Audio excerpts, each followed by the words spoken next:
Hello and welcome to Political Brew. I'm Phil Hirschkorn. Today's topics are our U.S. Senate race. Graham Platner challenges Susan Collins on abortion rights. The Maine governor's race. And then there were three. Ranked choice voting, pro and con, and Congress passes a landmark housing bill. Will it make a difference in Maine? Today, I'm joined by Emily Kane, a Democrat, former state legislator and House Minority Leader, and Matt Pouliot, a Republican, former state legislator and Assistant Senate Majority Leader. Thank you both for being here. My pleasure. Happy to be here. This week marked 4 years since the U.S. Supreme Court revoked the federal constitutional right to abortion with its Dobbs decision, which overturned the 1973 Roe v. Wade decision that had legalized abortion nationally in the first place. Maine Democrats used the anniversary to dump on Senator Collins for having been the deciding vote to confirm Justice Brett Kavanaugh, who is in the anti-abortion majority in Dobbs, along with three other Collins-confirmed justices. And Graham Platner weighed in earlier when he picked up the endorsement of Planned Parenthood. Her vote helped pave the way for Roe v. Wade to be overturned and for abortion bans to take effect across our country. She may not regret her vote for Brett Kavanaugh, but there are a lot of Maine voters that regret their vote for her.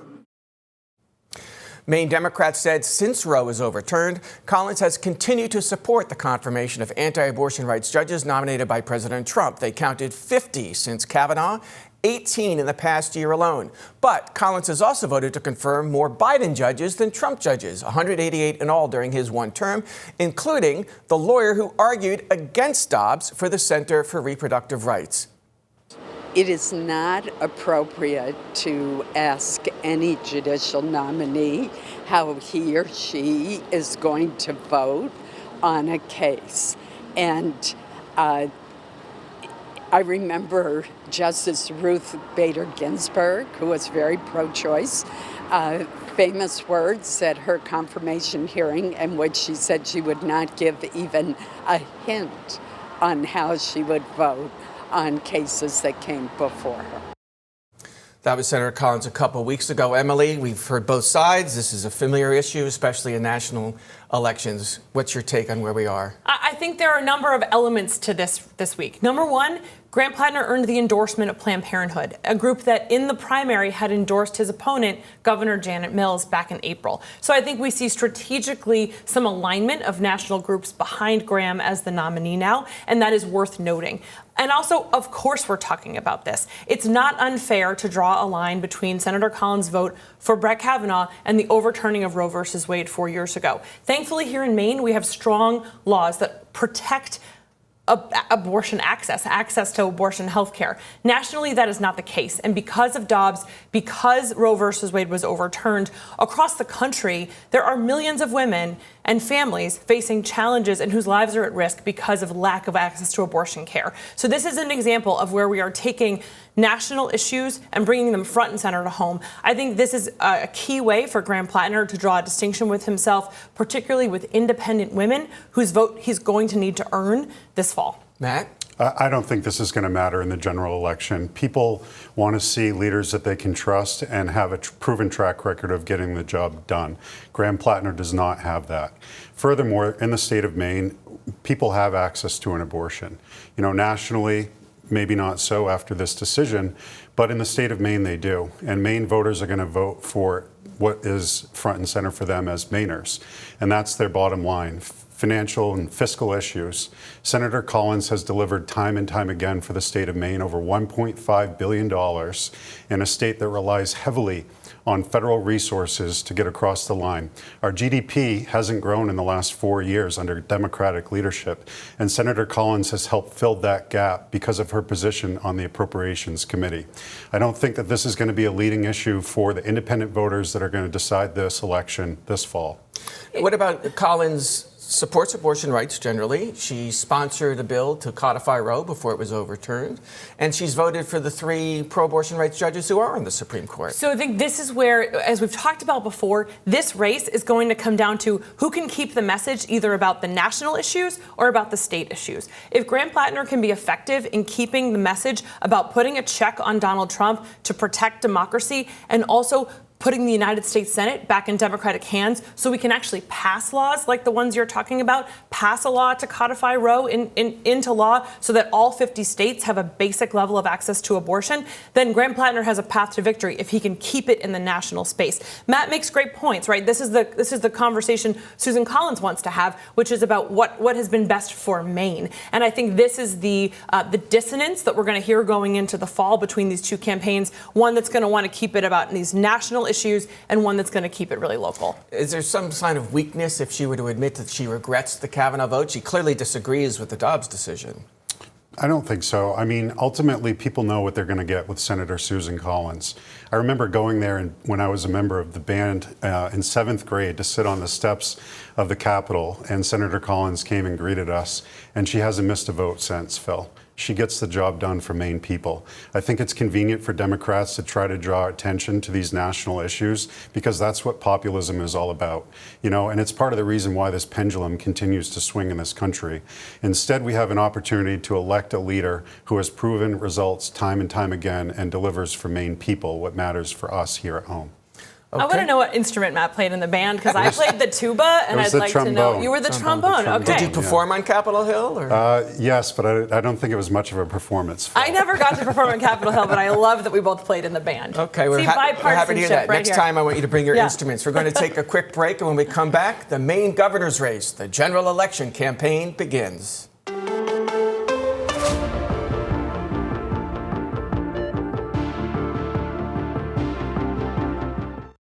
The November ballot for governor is set.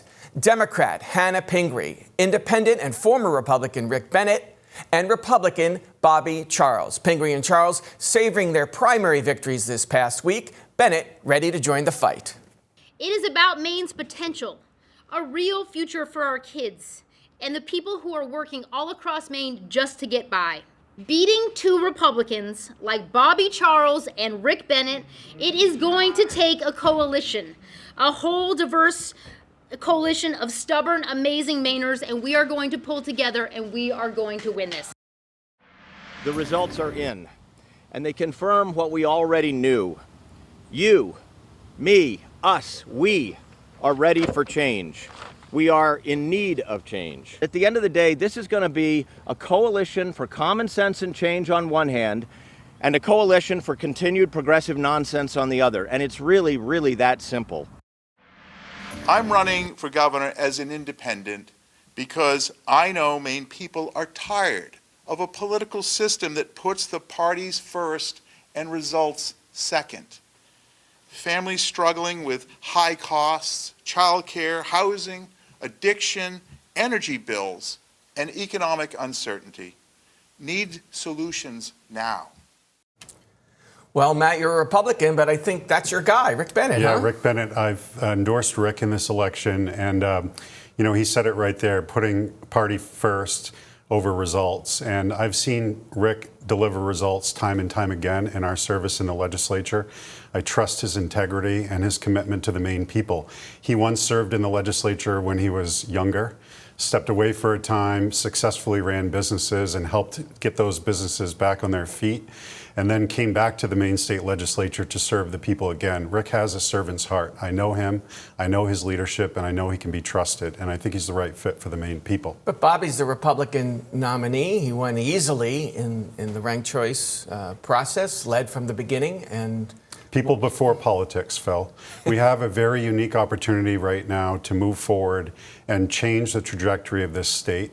Rick understands how government works. He's not going to be able to need to be told, how it operates and how to get the votes and how to get things done. Unfortunately, Bobby Charles doesn't have that experience, and I'm not sure that can be trusted at such a pivotal time as this. Well, you're Hannah Pingree's treasurer. He seems to be saying the electorate may want a candidate who's ready on day one. That seems to be part of Hannah's argument. Yeah, Hannah's been ready for a long time, and I've been ready for Hannah for a long time. So I'm very excited about this win. This is my first time back on the program since the results rolled in last week in the wee hours of the morning, and Hannah is ready to go. Hannah's win was the result of more than 400 events across the state, starting from behind in all polling, coming in 4th or 5th early on, earning her way, building a coalition. We'll talk about ranked choice voting, but sort of how that played out. And ultimately, Hannah was the person that most people could say, yes, I want you to be my next governor. And that's how she's going to continue this work. She is running against 2 Republicans.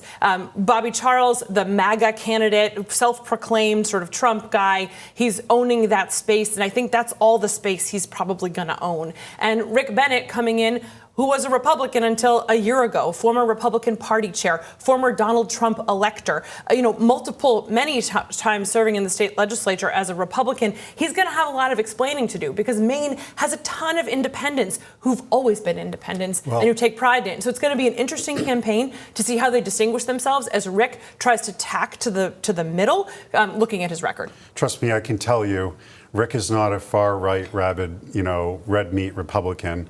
I was the assistant minority leader and the leader of Rick and the rest of the caucus while I was there, and he doesn't take orders from people. He focuses on the issues and what he feels is best, even digging as deep into Robert's Rules of Orders to make sure we had proper decorum in the chamber.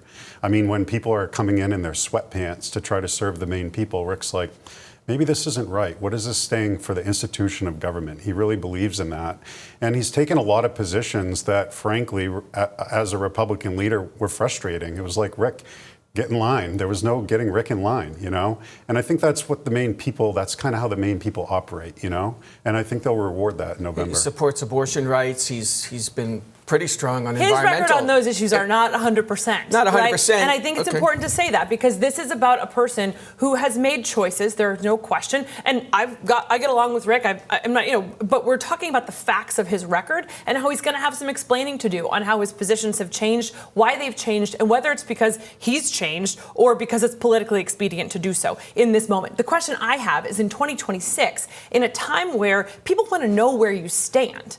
Right? This is a moment where, because Donald Trump is the president, because tensions are high, people want to know who you're fighting for and where do you stand. And I think in a time like this, it's a hard thing to navigate, to sort of have just changed your party in the last year and say, no, I'm your independent guy. It's going to be interesting. I'm excited. Is it really relevant for Hannah Pinger to keep saying, as she also said in her victory night speech, we need someone to stand up to Donald Trump, as all the Democrats said in the campaign? Yes, it is, because the people of Maine are hurting because of the choices of Donald Trump. The gas prices are high. The situation is tense. Families are struggling to pay groceries, and it is a direct line to what's happening in Washington and the chaos that Donald Trump is causing. With all due respect, I mean, Governor Mills stood up to President Trump, and what difference did that make?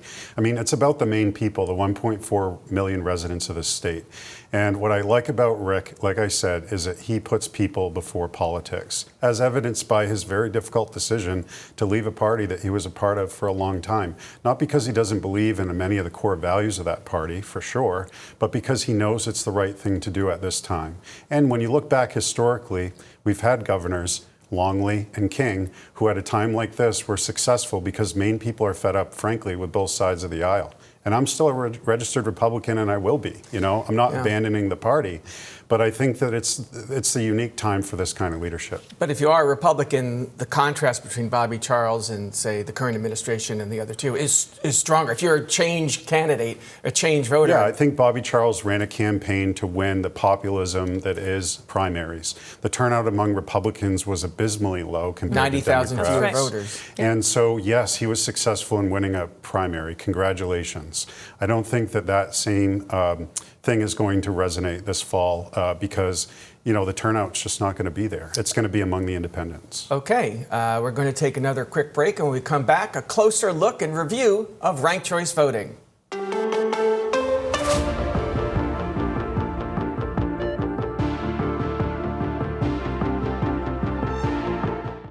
Ranked choice voting decided both gubernatorial primaries and the Democratic primary in the 2nd Congressional District. The process of collecting ballots and memory sticks from ballot scanners, uploading and checking the data took 10 days, from the morning after the June 9th primaries to 2 a.m. on Friday, June 19th.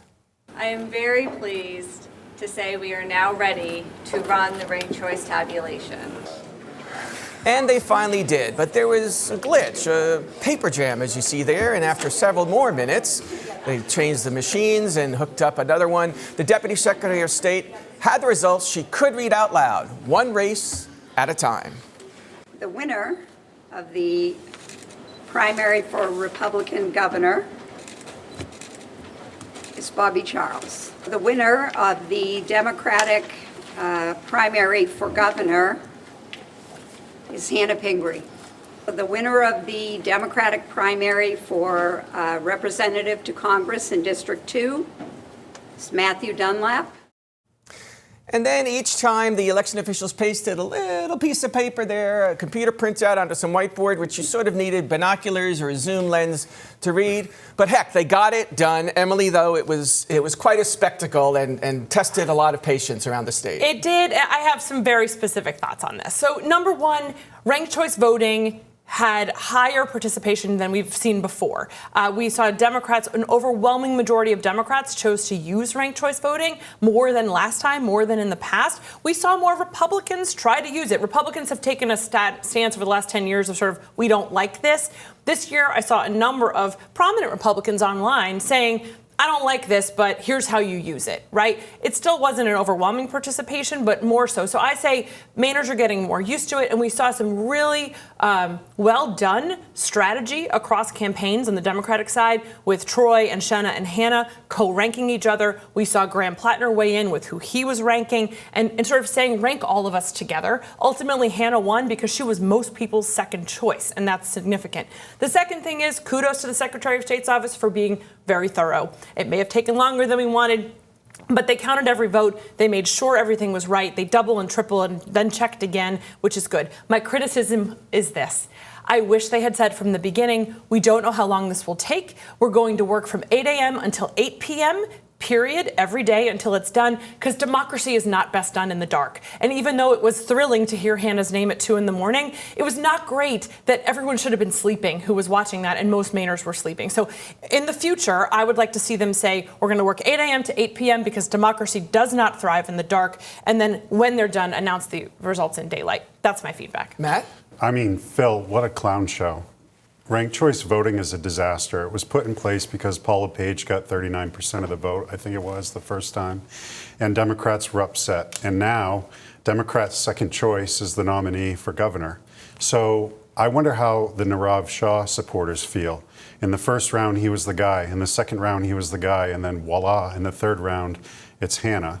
To me, that's not democracy. It's confusing. I think if you went into a local restaurant and asked 100 people how ranked choice voting actually works, you'd get 100 different responses.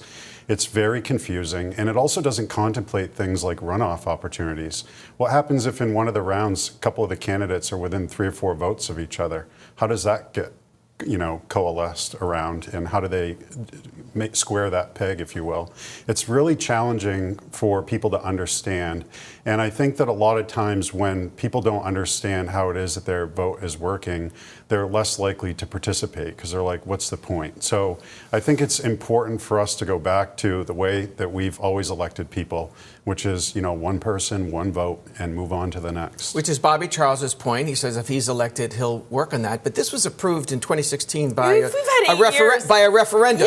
And it was ruled constitutional by a Trump-appointed federal judge in 2018, which was the first time we had it. Correct. Congressman Jared Golden, who 3 of his 4 elections needed ranked choice vote to get to 50%. Do you think that besides boosting turnout, though, is there value in having someone who gets 50% of the vote in terms of democracy? Look, I think so, especially when we're talking about consensus, right? And in this case, look, Bobby Charles started in first and he won, and typically that is often what happens. That's what happened in 2018 when Janet Mills became the nominee. She was started in first and she ended in first. But we saw people learn how to use ranked choice voting more. We had candidates being specific about asking for that second place vote, which we didn't have as much of 8 years ago. So I think there's an opportunity here to learn and certainly do more education, but I wish the Maine Republican Party would embrace it as a tool to engage voters, to educate them, to make it something people look forward to doing. Because look, I didn't rank in all of the votes, in all the races. I did in others, because in some I was like, I know this is who I want,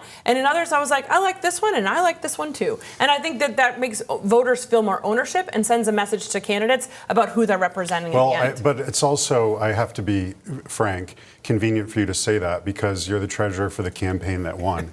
So what about if you were the treasurer for the Shaw campaign? Or Baldacci, Because Joe what about all Baldacci? the Democrats who have now been disenfranchised by this system? I wonder how they would vote if this were up for a discussion now. Well, but remember, I'm somebody who's won 5 elections and who lost two pretty big ones, right? I didn't have ranked choice voting then. I don't spend any time thinking about whether or not ranked choice voting would have changed the outcome of those things because it wasn't the law then. Maine people hadn't approved it. So now we work with the laws we have. Let's embrace that. Let's educate voters and let's get on with the show. It really made a difference in CD2. Joe Baldacci Yes, was leading. Jordan Wood got really close, to use your example, not hypothetical. He was just a few hundred votes from Matt Dunlap. He could have been in the final round against Joe, but he wasn't. And then Matt Dunlap needed 3,000 of Jordan Wood's votes, all of them, to pass. Yeah, why didn't Jordan Woods get a chance for a recount? Well, you can ask for one. He didn't ask for one because actually in a statewide election, 500 votes is a lot. It's a lot to overcome hundreds of votes in a statewide. That's why when we've seen recounts in the past, we saw one 2 years ago with Austin Terrio and Jared Golden. They ultimately called it off before it was finished because that many votes is actually a lot in a statewide election. The same way, just this week there was a recount in Kennebunk. I think it was 19 votes that separated those candidates, and it was not overturned because people do vote on purpose, right? And every vote does count. All right. Well, 2 come from behind wins. That will fuel the debate as we go forward into the next election cycle. We're going to take one more break. And when we come back, Congress takes a step forward in trying to alleviate the housing affordability crisis.